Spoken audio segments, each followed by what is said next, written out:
This is a 1970 Datsun 240Z that I'm bringing back to life. This car hadn't run in 12 to 15 years or so. If you watch my last video, I got that Chevy 350 engine running. Now I need to get some brakes and clutch going on it. Neither one of them work right now. The pedals go all the way to the floor. So I'm going to be replacing the clutch master cylinder and the clutch slave cylinder down below. I'm going to be going through the brakes, but I'm going to start with that clutch. I've got a brand new clutch master cylinder here, a new slave cylinder, and the rubber hose for the slave cylinder. I've got two bolts here that go through the firewall, and I've got the hydraulic line right here. Inside the car, I've got to take a clevis loose, and then that'll come right out. Now, if you look right in here at the clutch pedal, you can see it's been modified a little bit. This hole up at the top there is where the stock clutch master cylinder clevis would attach. And now this little piece has been welded in there, and it attaches about 2 inches below that. Because it's got a Chevy engine in it, and the leverage down on the clutch arm is different than what it was on the stock Datsun motor, why I guess this was a necessary change. And I did notice out on the firewall that this clutch master cylinder has been lowered a little bit. It used to be up at this hole, but this aluminum plate was made in order to drop this thing down a couple of inches to be in line with that clutch pedal. So someone has really put a lot of thought into getting all this right, which is good for me. So I've got to take this clevis loose here and those two bolts out front, and then that clutch master cylinder will come right out of there.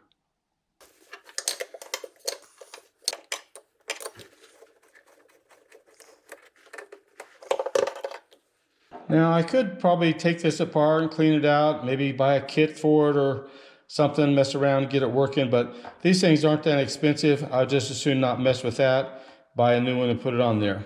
But what I do need to do, I know this was adjusted reasonably good, so I need to adjust this new one, get it about the same.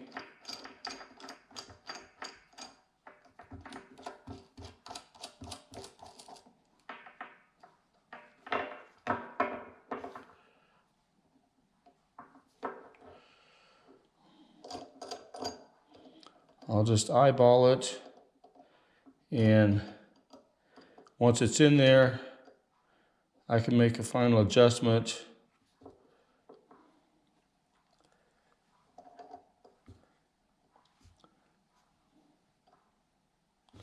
Right there looks pretty good. So I'll tighten that nut down, and then once it's in the car, I won't have to take this clevis out again. I can just loosen that nut and then rotate this shaft by hand in or out. So for right now, that's going to be a good place to start with. And you can see on this pin that went through there, this area here and this area on this side is getting pretty worn. So I'm going to get a new pin, and then with the new clevis here, why that eliminates some of that play that was in there. But before I put the clutch master cylinder on up there, I'm going to go ahead and switch out this slave cylinder, because after I get it disconnected, I want to blow out the line. And it's right above the header here, but I got access to that bolt, and then up top here is another bolt I can get. First thing I'll do though is take this hydraulic line loose right there.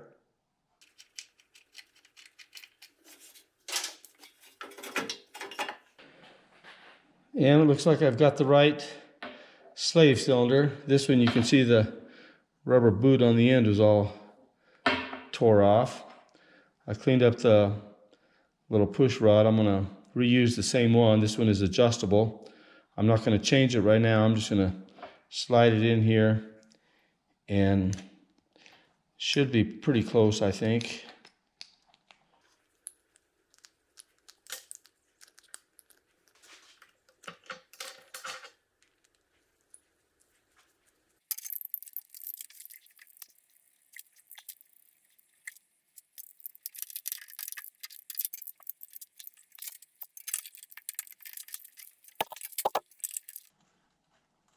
Before I started down here, I blew some compressed air through this steel line. That's everything down in this area. Now I'll go up top and put the master cylinder in. Here it is installed. Basically, it went in the reverse of the way it came out. I put it in place. I went inside, made sure the clevis had saddled the clutch arm like it's supposed to, tightened up my 2 nuts here, tightened up my hydraulic line right here. Now I'll go put the clevis pin inside there, put some fluid in it, bleed it, and hopefully I've got a good clutch.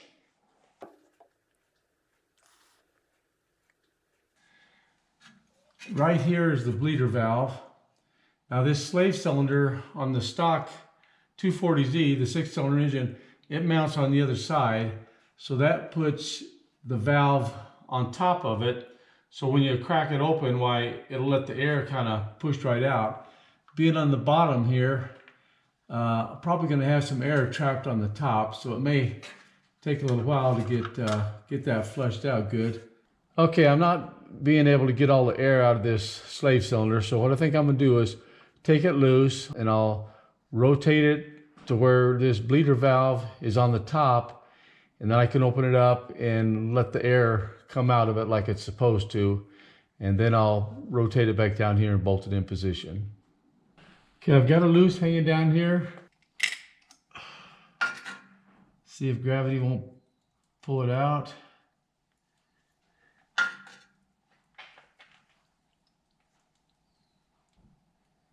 Yeah, I can see a little air bubbling out of there.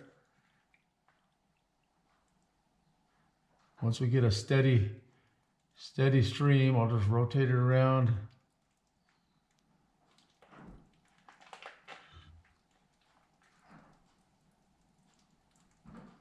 It's looking pretty good. Let me lock that in place.